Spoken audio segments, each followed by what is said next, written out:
The abandoned vehicle unit consists of 4 employees, 2 employees out in the field, and 2 employees in the office taking the phone calls.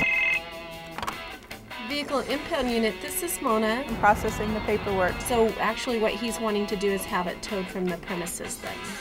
We also have a pool of volunteers, anywhere from 4 to 5 volunteers that help us during the busy season. I'm putting a sticker on the front windshield of the vehicle. It states that the vehicle has been marked for impound and needs to be removed within 48 hours. We don't just deal with vehicles that have invalid registration. We deal with trailers, RVs, snowmobiles in the summertime, and jet skis in the wintertime that are parked out, just stored out on the public streets. So we're out constantly just trying to work with the public. Right now we want to be more proactive. And then on the windshield I'm writing Boise Police Department. We're out in the field looking for cars that are parked illegally, cars that have expired plates, and cars that are obviously abandoned and being used for storage.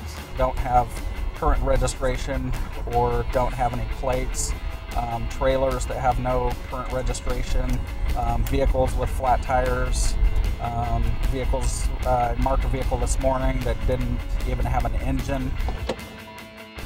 They have 48 hours from the time that we mark the vehicle to get the vehicle removed off of the street. I would say what we do does make a big difference, just because we're freeing up the officer's time to take higher priority calls. This particular vehicle has no plates on it. I'd also like to remind people to fill out a release of liability. That's very important when you sell a vehicle. What happens when you sell your vehicle and you do not fill out your release of liability? The person can turn around and abandon that vehicle. It is still registered in your name, and you will be liable for the storage and towing of that vehicle if it should be abandoned. It makes me feel good that we're getting the community cleaned up and getting the abandoned vehicles off the street so that the community looks better for everybody. I love my job. I just like being out in the field, and I like what we do for the city of Boise.